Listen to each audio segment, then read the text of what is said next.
الحمد لله وكفى وسلام على عباده الذين اصطفى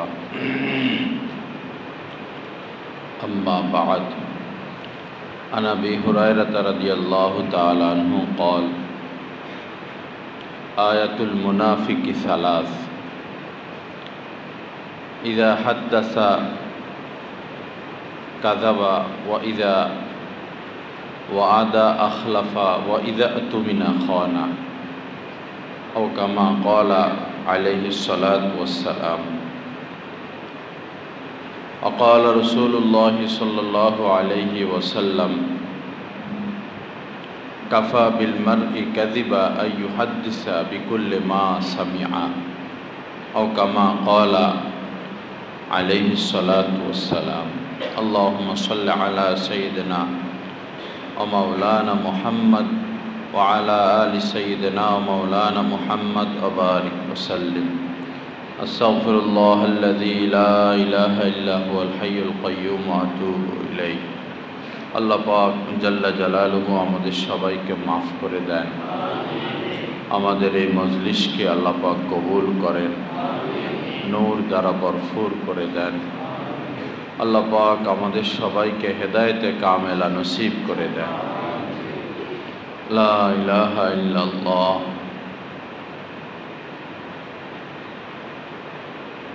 হযরত আবু হুরায়রা রাদিয়াল্লাহু তাআলা আনহু থেকে বর্ণিত, হুজুর পাক সাল্লাল্লাহু আলাইহি সাল্লাম বলেন, মুনাফিকের আলামত তিনটি।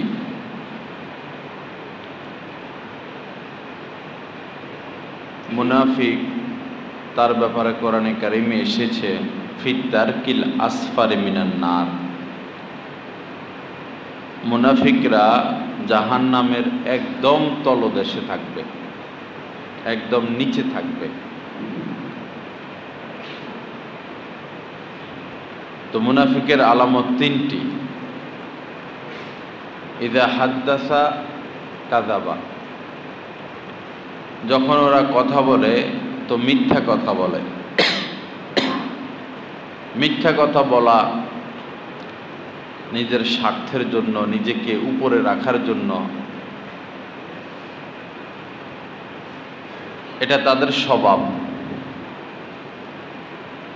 এক সাহাবী হুজুর পাক সাল্লাল্লাহু আলাইহি সাল্লামকে বললেন, ইয়া রাসূলুল্লাহ, মুমিন কি ব্যভিচার করতে পারে? তো নবীজি বললেন, হ্যাঁ, কখনো কখনো তার দ্বারা ব্যভিচার হয়েও যেতে পারে। আবার জানতে চাইলেন, ইয়া রাসূলুল্লাহ, মুমিন কি চুরি করতে পারে? নবীজি বললেন, হ্যাঁ, কখনো কখনো তার দ্বারা চুরি হয়েও যেতে পারে। বাকি কোনো মুমিন যখন ব্যভিচারে লিপ্ত থাকে এবং চুরিতে লিপ্ত থাকে, তখন তার মধ্যে ঈমান থাকে না। ঈমান বের হয়ে তার থেকে শূন্যে ঝুলতে থাকে। এরপর সাহাবী জানতে চাইলেন, মুমিন কি মিথ্যা কথা বলতে পারে? তো নবীজি বললেন, না, মুমিন মিথ্যা বলতে পারে না। মিথ্যা এত জঘন্য জিনিস। আল্লাহ পাক মিথ্যা থেকে আমাদেরকে হেফাজত করেন। তো মুনাফিকের আলামত তিনটি। প্রথম তো সে মিথ্যা বলে, এরপরে যখনই ওয়াদা করে খানা, ওয়াদা ভঙ্গ করে, ওয়াদা সে রক্ষা করে না, প্রতিশ্রুতি সে রক্ষা করে না। বর্তমান সময় ব্যবসায়ীদের মধ্যে বিষয়টা বেশি পাওয়া যায়, বেশি, একদম সব হালাল হারাম এক হয়ে যাচ্ছে, সমান হয়ে যাচ্ছে। নিজের প্রয়োজনে সত্য বলে, আবার নিজের প্রয়োজনে মিথ্যা বলে। আর ওয়াদা দিলে ওয়াদা রক্ষা করার লোক বর্তমানে পাওয়া মুশকিল। 3 নম্বর হলো ওয়াইদা আতুমিনা খানা, যখন তার নিকট কোনো আমানত রাখা হয় তো সে এটাকে খেয়ানত করে।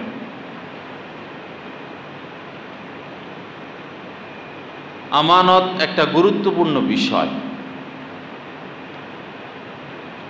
ইন্নাল্লাহা ইয়া'মুরুকুম আন তুআদ্দুল আমানাতি ইলা আহলিহা। আল্লাহ পাক বলেন যে নিশ্চয়ই আল্লাহ পাক বলেন, আল্লাহ পাক তোমাদেরকে নির্দেশ দিচ্ছেন, নিশ্চয়ই আল্লাহ পাক তোমাদেরকে নির্দেশ দিচ্ছেন আমানত সমূহকে তার হকদারদের নিকট পৌঁছিয়ে দিতে। আন তুআদ্দুল আমানাতি ইলা আহলিহা, যারা হকদার, হকদারদের নিকট আমানতকে পৌঁছিয়ে দিতে আল্লাহ পাক নির্দেশ দিচ্ছেন। আমানতের খেয়ানত করা এটা গুনাহে কবিরা। আমানতের ব্যাপক অর্থ। বসে দুইজন তিনজন কথা বলতেছে গুরুত্বপূর্ণ বিষয়, এখানে যতগুলো কথা হলো মজলিসও একটা আমানত। এই কথাগুলো বাহিরে বলা যাবে না, আর যেটা বাহিরে বলার মতো সেটা বলবে, যেটা নিজেদের মধ্যে গোপন রাখার বিষয় সেটা গোপন রাখবে। গোপন রাখাটা আমানত।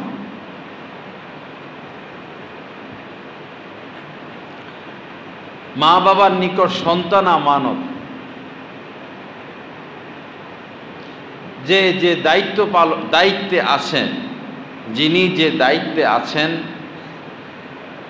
তার উচিত হলো, তার উপর আবশ্যক হলো তিনি তার দায়িত্বগুলো পালন করবেন। এটা তার নিকট আমানত।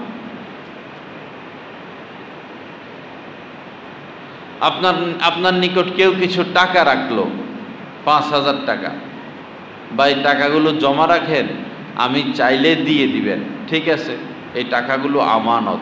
কেমন আমানত? এই 5,000 টাকা যদি 1,000 টাকার নোট হয় 5টা, এই 5টা 1,000 টাকার নোট সহ আমানত।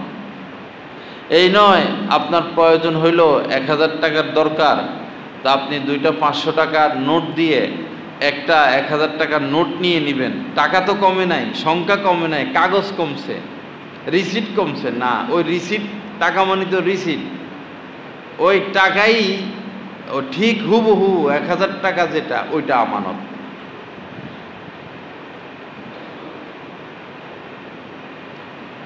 এমনইভাবে শিক্ষকগণের নিকট ছাত্ররা আমানত।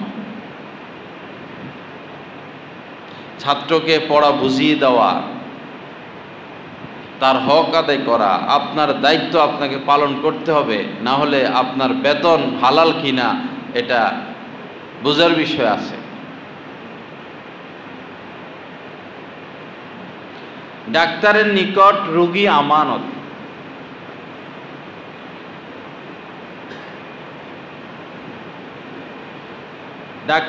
ডাক্তারের কাছে রোগী আসছে, এখন ডাক্তারের যে মেধা, যে জ্ঞান, যে শিক্ষা, তার যে প্রস্তুতি, পূর্ণটা ব্যয় করে, তাড়াহুড়া না, সময় নিয়ে তার মেধা যাচাই বাছাই করে সঠিক সিদ্ধান্তে তাকে পৌঁছতে হবে।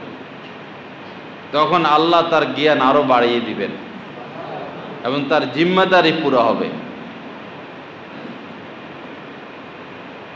আর যদি তিনি বিক্রি হয়ে যান কোনো কোম্পানির কাছে,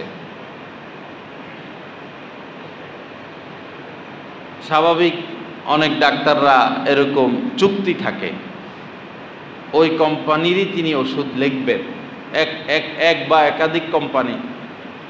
তো এই রোগীকে যে ওষুধটা দেওয়া দরকার, যে গ্রুপের, যে কোম্পানির ওষুধটা ভালো, সেই কোম্পানির সাথে তার হাত নাই, তারা হাদিয়া তোহফা দেয় না। যে কোম্পানির সাথে তার চুক্তি, তিনি যদি এই ক্ষেত্রে ওই কোম্পানির ওষুধ লিখে দেন তাহলে তিনি খেয়ানত করলেন। টেস্টের প্রয়োজন নাই, হাসপাতালের চাপে বা তাদের পার্সেন্টেজ থাকে, যদি টেস্ট লিখে দেয় বিনা প্রয়োজনে, এটাও খেয়ানত। একজন ইমাম, একজন খতিব, তাকে সমসাময়িক বিষয় নিয়ে আলোচনা করতে হবে।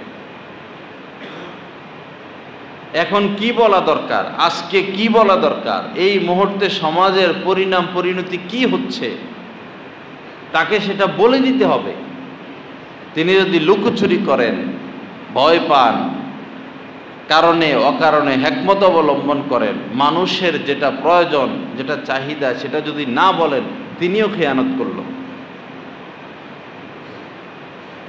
কিয়ামতের আগে 10টা জিনিস উঠিয়ে নেওয়া হবে।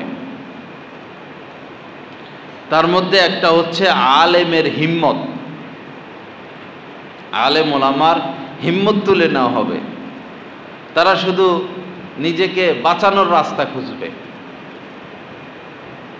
যেটা প্রয়োজন সেটা বলবে না। বললে সভাপতির গায়ে লাগে, বললে সেক্রেটারির গায়ে লাগে, কমিটির গায়ে লাগে, চেয়ারম্যানের গায়ে লাগে, প্রভাবশালীদের গায়ে লাগে, তার ভক্তদের গায়ে লাগে, তো সে সেটা বলবে না। এক তো হলো তার দুনিয়া উদ্দেশ্য, দ্বিতীয় হলো তার সাহস নাই, হিম্মত তার থেকে তুলে নেওয়া হলো। কিন্তু কেউ না কেউ থাকবে সঠিক কথা বলে দিবে, ঠিক দাজ্জালের সামনে দাঁড়ায়ও সঠিক কথা বলে দিবে।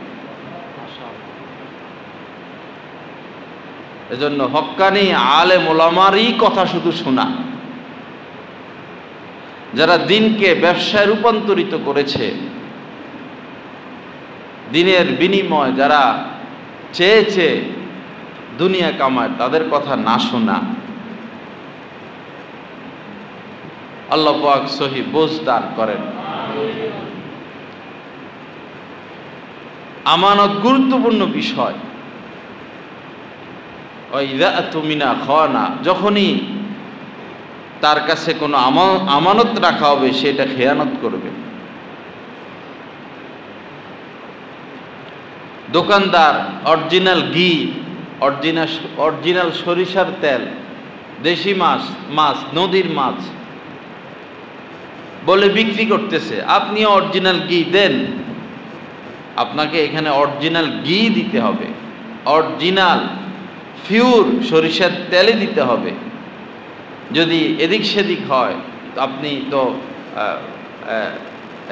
উল্টাপাল্টা করলেন, আস্থা নষ্ট করে দিলেন। আপনার উপর দায়িত্ব ছিল যেটা বলেন সেটা দেওয়া।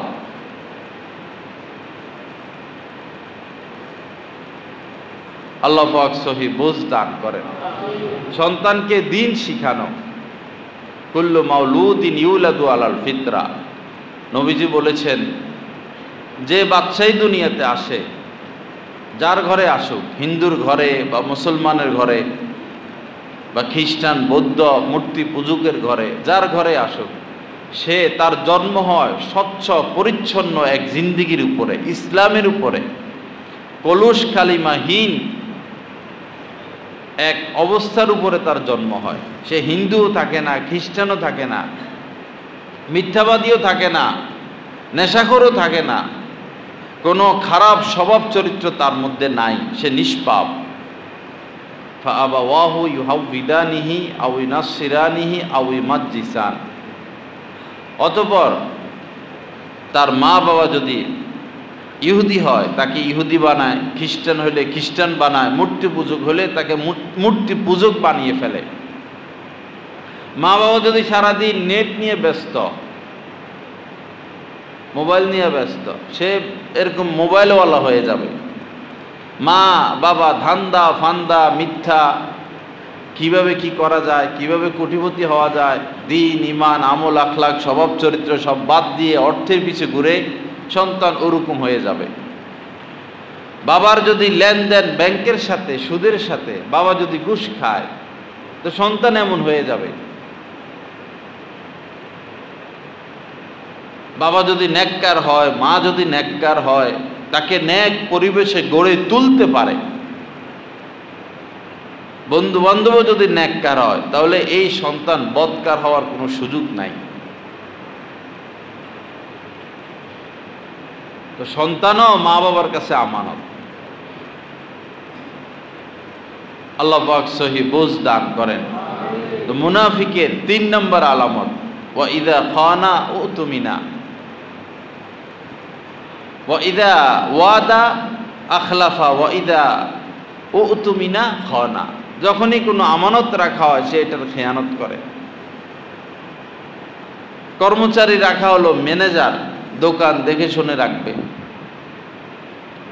সে ভিতরে ভিতরে যা করার করে, খেয়ানত করতেছে। স্ত্রী, সে স্বামীর ঘর সংসার দেখে রাখবে, সন্তান লালন পালন করবে, তার চরিত্রের হেফাজত করবে। সে যদি এর বিপরীত করে তো সে খেয়ানত করল। স্বামীও তার স্বভাব চরিত্র সুন্দর রাখবে, মার্জিত রাখবে,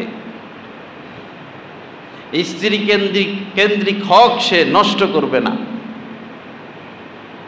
যদি নষ্ট করে সেও খেয়ানত করল।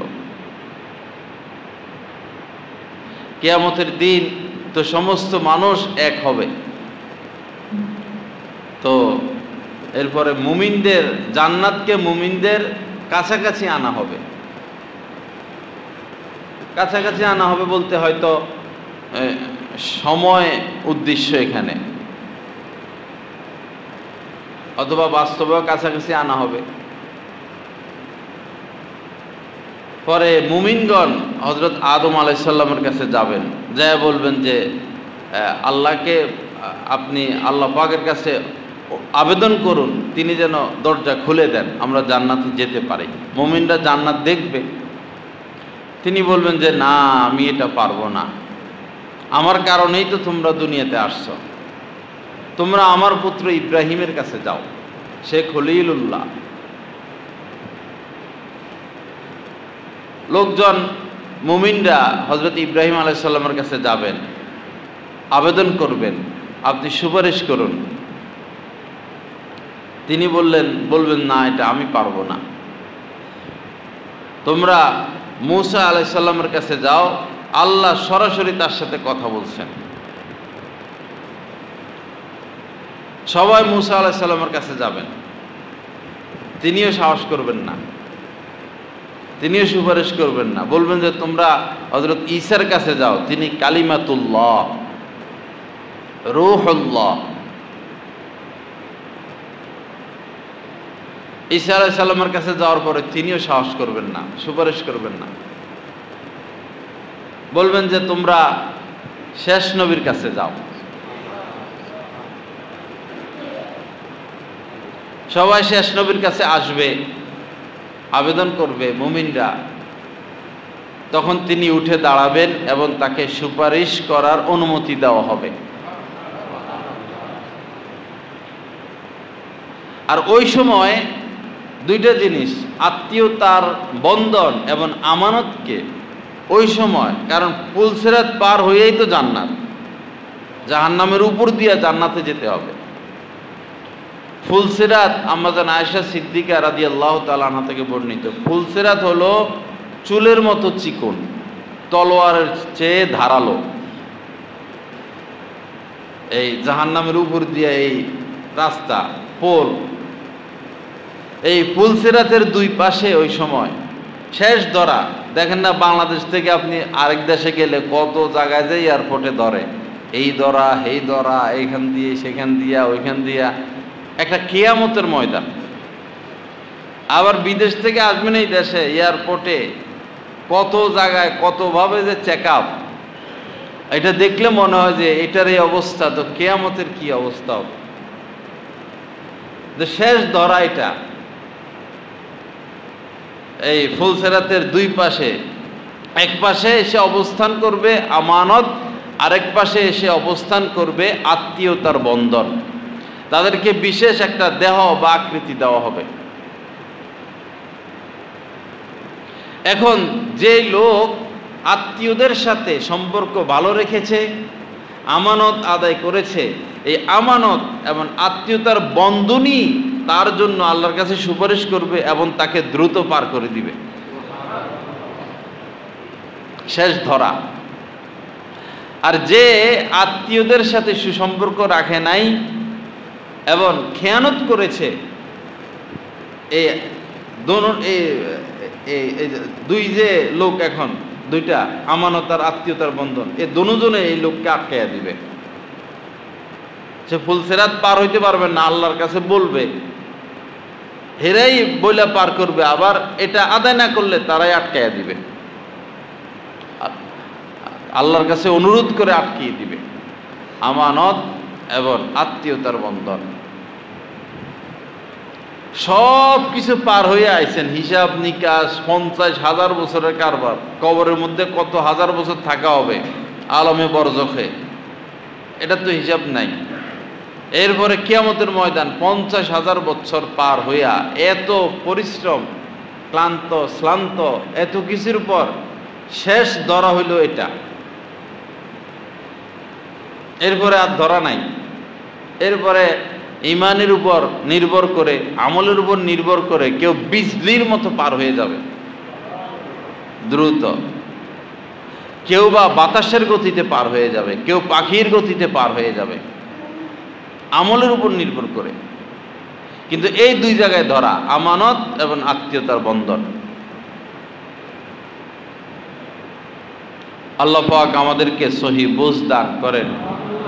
আল্লাহ পাক যথাযথভাবে আমাদেরকে আমানত রক্ষা করার তৌফিক দান করেন। আমানত ব্যাপক, এটা নিয়ে যদি কিতাব লেখা হয় আপনারা পড়বেন না যে এত মোটা বই, এত কিছু কে পড়বে, কখন পড়বে। আর এটা নিয়ে বয়ান শুরু হইলে এই 20 বছরও বয়ান শেষ করা যাবে না, আমানতের বয়ান। অনেকে এসে দেখি মসজিদে এসে চার্জ লাগায়, নিজের ব্যক্তিগত মোবাইল মসজিদে এসে চার্জে দেয়।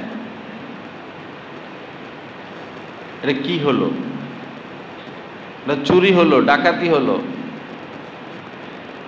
বিল দেওয়া হয় মসজিদ ফান্ড থেকে, এটাও তো খেয়ানত হলো।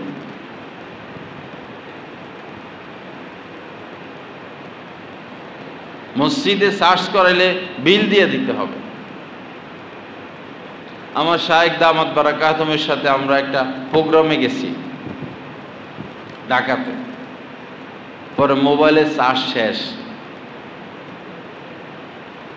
পরে হযরত বললেন ভাই একটু চার্জ করাও, চার্জ করাইছি। পরে ফিরের পথে 50 টাকা না জানি কত, যে আমি যে চার্জ করাইছি এটার বিলটা দিয়ে গেলাম। কর্তৃপক্ষের হাতে বিল দিয়ে দিচ্ছেন। হ্যাঁ, যদি কর্তৃপক্ষের পক্ষ থেকে অনুমতি থাকে বা ওই প্রতিষ্ঠান এটাকে কিছু মনে করে না, তখন ভিন্ন কথা।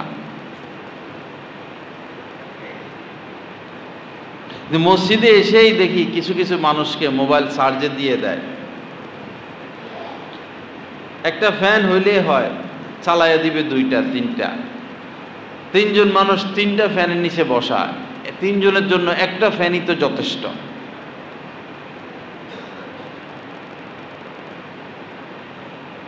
ব্রেনকে এদিকে ব্রেনকে, মনকে, চিন্তাকে এদিকে রাখতে হবে।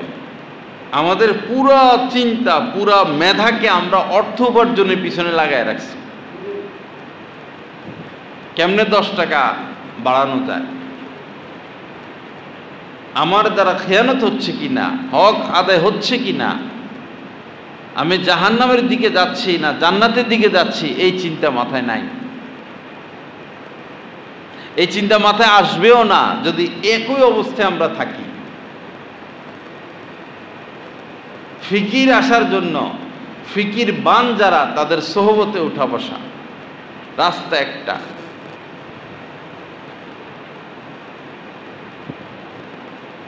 যারা খুঁটিনাটি বিষয় চিন্তা করে, আল্লাহ যাদেরকে তৌফিক দিয়েছেন, সতর্ক থাকে, সাবধান থাকে, তাদের সাথে উঠা বসা সকাল বিকাল সন্ধ্যা, যখন তাদেরকে বন্ধু হিসাবে আমরা বানিয়ে নিব, তখন আমাদের মধ্যে জিনিসটা আসবে। শুধু সপ্তাহে একদিন বয়ান যথেষ্ট না। নবীজি জানাজায় যাইতেন, দল দইরা সাহাবারা জানাজায় যাইতেন, কি করেন না করেন দেখতেন। নবীজি দাওয়াতে যাইতেন, দাওয়াত দিতেন, কেউ নিম্ন থেকে নিম্ন শ্রেণীরও কেউ যদি নবীজিকে দাওয়াত দিতেন, বাসি রুটি, বাসি গির বাসি গিলেও যদি দাওয়াত দিতেন, তার মন রক্ষার্থে নবীজি তার দাওয়াত রক্ষা করতেন। তো সাহাবায়ে কেরাম সাথে যাইতেন। কেউ অসুস্থ, নবীজি দেখতে যাবেন, সাহাবায়ে কেরাম সাথে যাইতেন। মাঝে মধ্যে নবীজি বাজারে যাইতেন, বেচা কিনা লেনদেন শরীয়ত মোতাবেক করে কিনা। এক দল সাহাবী নবীজিকে ঘিরে রাখতেন। সোহবত শিখে, পাশে থেকে থেকে, সাথে থেকে থেকে। লা ইলাহা ইল্লাল্লাহ। আল্লাহ পাক আমাদেরকে মাফ করে দেন। তো গুরুত্বপূর্ণ বিষয় আমানত।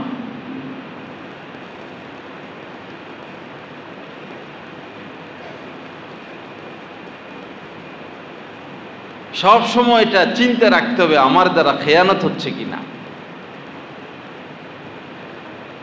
খেয়ানত হইলে তো উপায় নাই।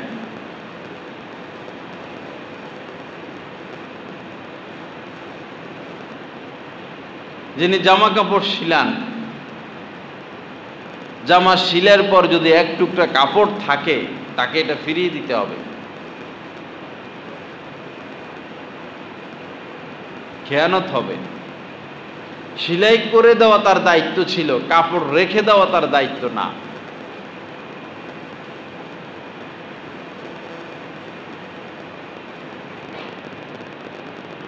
এভাবে অনেক বিষয়। মসজিদ ফান্ডের টাকা মাদ্রাসার ফান্ডে খরচ করা যাবে না। মাদ্রাসার ফান্ডের কোনো টাকা মসজিদের কাজে খরচ করা যাবে না। মসজিদে একটা জিনিস ব্যবহার করতে করতে পুরান হয়ে গেছে, দরকার নাই আর, এখন মাদ্রাসা এটাকে নিয়ে ব্যবহার শুরু করবে না, কিনে নিতে হবে।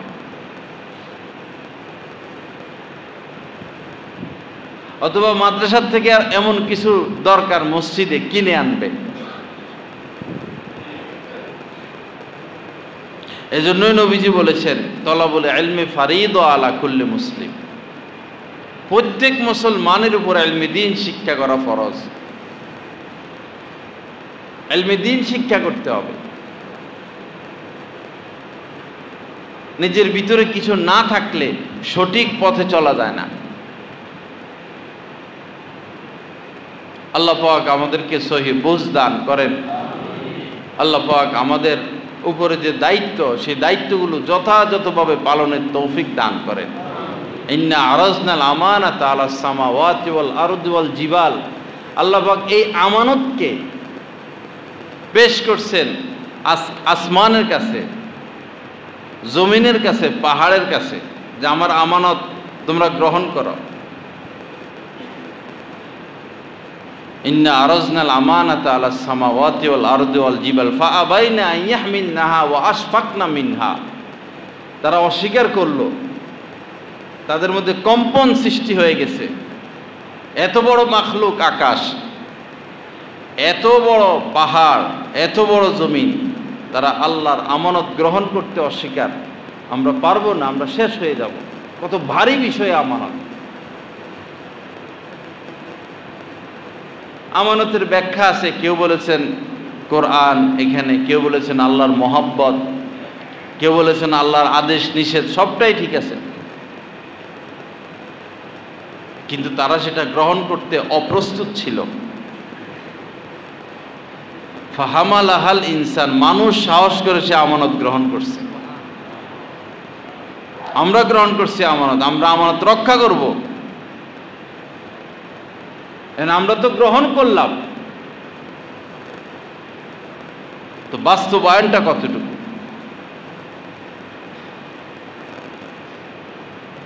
কুল্লুকুম রাঈন ওয়া কুল্লুকুম মাসউলুন আন রাইয়াতিহি। তোমরা প্রত্যেকেই জিম্মাদার। কুল্লুকুম রাঈন ওয়া কুল্লুকুম মাসউলুন আন রাইয়াতিহি। আর প্রত্যেককেই তার জিম্মাদারির ব্যাপারে, দায়িত্বের ব্যাপারে জিজ্ঞাসা করা হবে। আমাদের সবার উপরে কিছু না কিছু দায়িত্ব আছে। আমি আমার দায়িত্ব পালন করি কিনা, তাহলে তো সমাজ সুন্দর হয়ে যায়, দেশ সুন্দর হয়ে যায়, রাষ্ট্র সুন্দর হয়ে যায়। সবাই সবার দায়িত্ব পালন করবে। সবাই সবার দায়িত্বে অটল থাকবে, অবিচল থাকবে।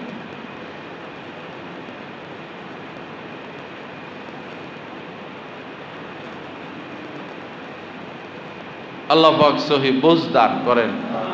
খেয়ানত সারা বিশ্বের মধ্যে চিন্তা ভাবনা করলে বোঝা যায় যে খেয়ানত সবচেয়ে বেশি বাংলাদেশে হয়।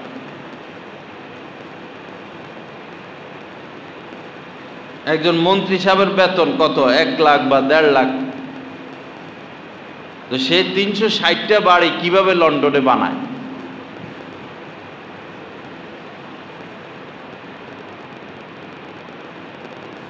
$1000 কোটি টাকা দুর্নীতি, 2000 1000 কোনো হিসাব নাই। তো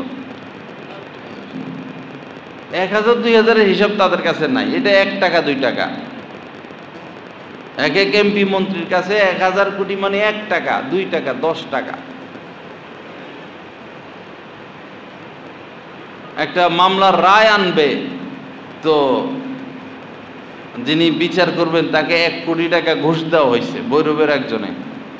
তো যিনি ঘুষটা দিয়ে আইছে তিনি আইসে আমার বললো যে 1 কোটি টাকা তার হাতে দিলাম, তার কাছে 1 কোটি টাকা মনে টয়লেট টিস্যু। এটার কোনো গুরুত্ব বুঝলাম না যে 1 কোটি টাকা খাইতে খাইতে খাইতে খাইতে 1 কোটি আর কি।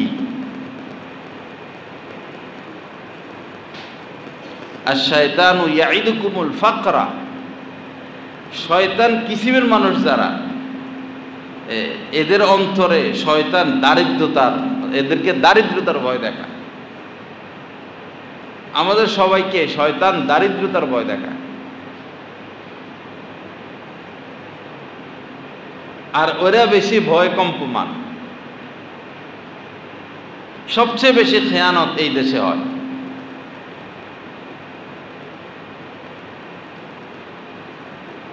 কোথায় যায় সরকারি ওষুধগুলো? অনেক ওষুধ আসে, যায় কই?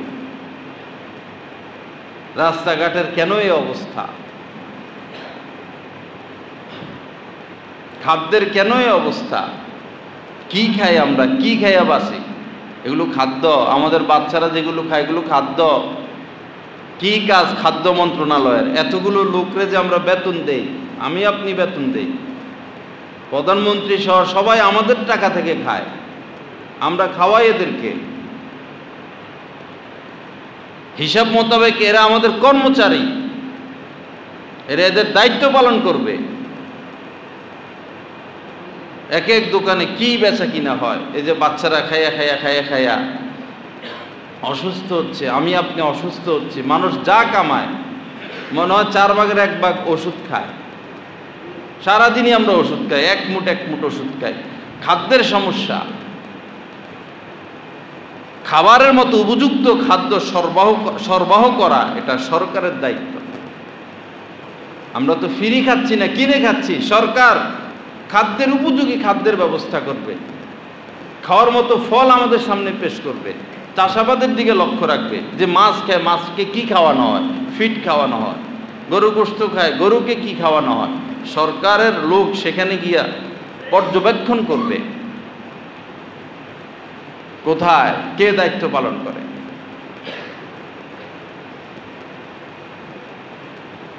স্বাধীনতার পর থেকে কোনো সরকার আমরা পাই নাই যিনি দায়িত্বকে আমানত মনে করবেন এবং যথাযথভাবে এটা জনগণের সামনে পেশ করবেন। কাউকে পাইনি আমরা।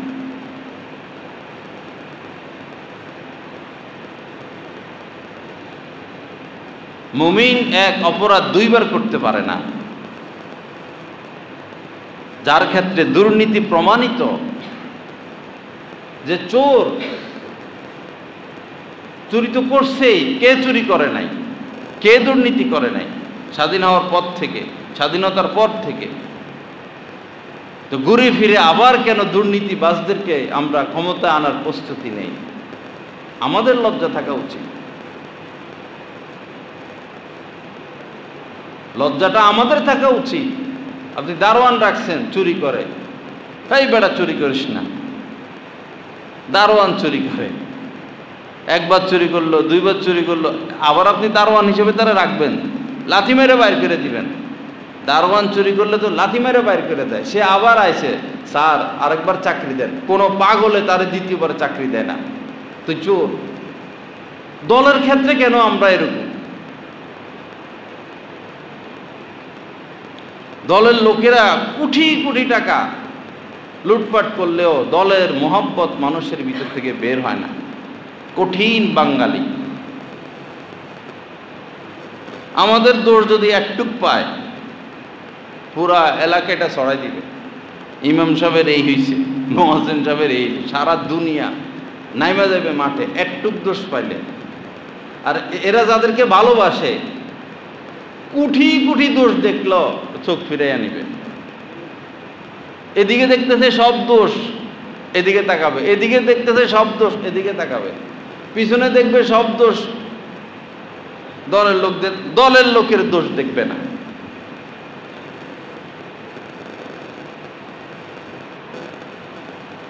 বিপদে পড়বেন বাবা চোর বাটপারকে ভালোবাসলে। আমাদের দায়িত্ব আমরা বলে দিই, সবাই বলবে না এই কথা। চোরকে ভালোবাসেন, চোরকে সমর্থন করলেন, দুর্নীতিবাজকে ভালোবাসেন, তাকে সমর্থন করলেন, কোনো চোর গুন্ডাকে ভোট দিলেন, তা আপনি চুরির সহযোগী হইলেন, আপনিও চোর।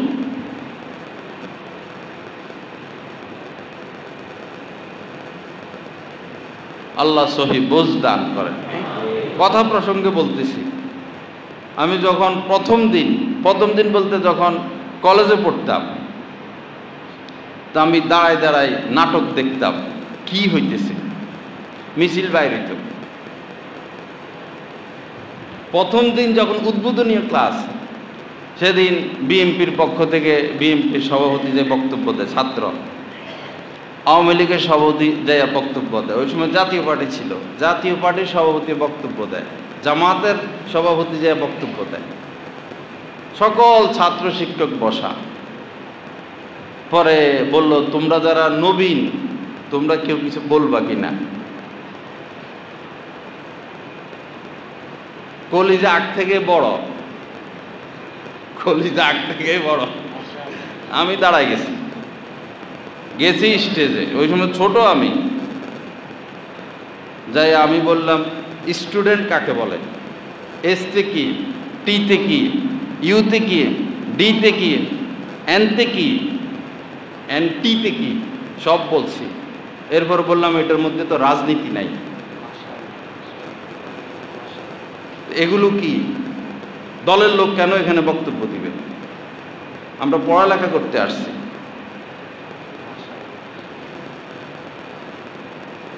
স্কুল কলেজে কেন রাজনীতি?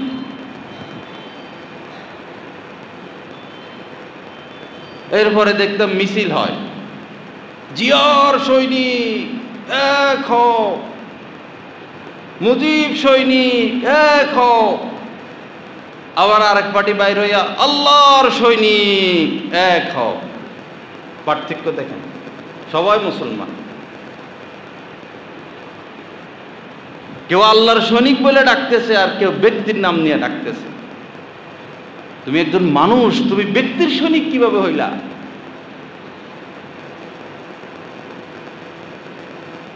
আমরা তো আল্লাহর সৈনিক, হিজবুল্লাহ।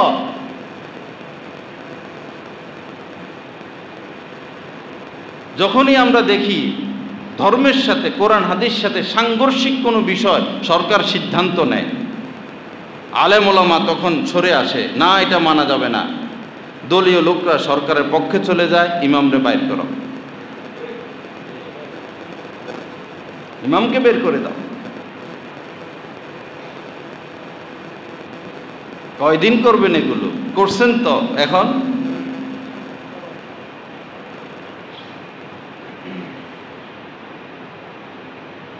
সরকার পতনের পর একজনের জন্ম বার্ষিকী ঢাকাতে কোনো এক নেত্রী বা নেতার, বুঝে নেবেন আপনারা তো, কমিটির লোক বলছে ওনার নাম নিয়ে দোয়া করবেন। এখনো ক্ষমতায় আসে নাই, কিন্তু খতিব সাহেব তার নাম নেয় নাই, এমনি দোয়া করছে। আপনাকে বলছি উনার নাম নিয়ে দোয়া করতেন, করলেন না কেন?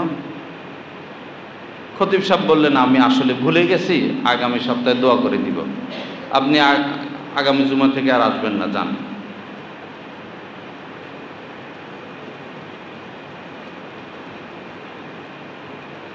ক্ষমতা।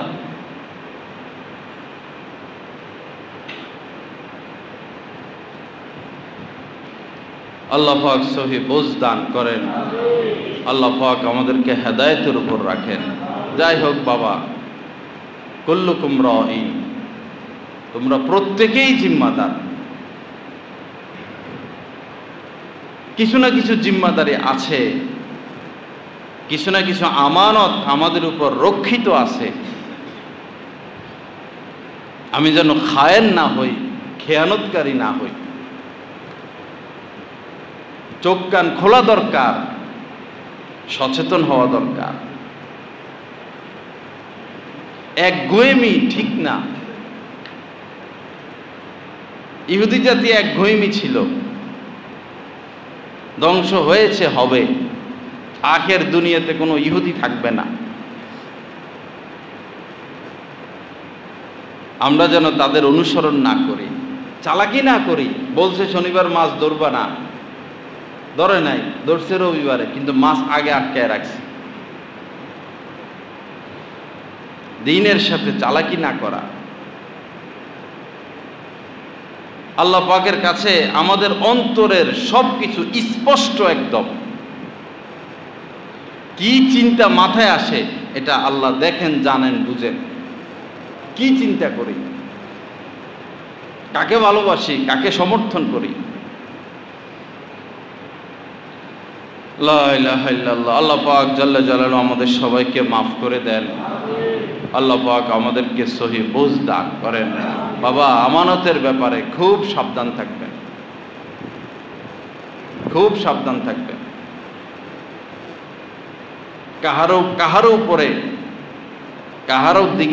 কাহারো উপরে দোষ চাপিয়ে দেওয়া, যাচাই বাছাইয়ের আগে, প্রমাণিত হওয়ার আগে কাহারো বদনাম করা অনেক বড় ক্ষতির কারণ। লা ইলাহা ইল্লাল্লাহ।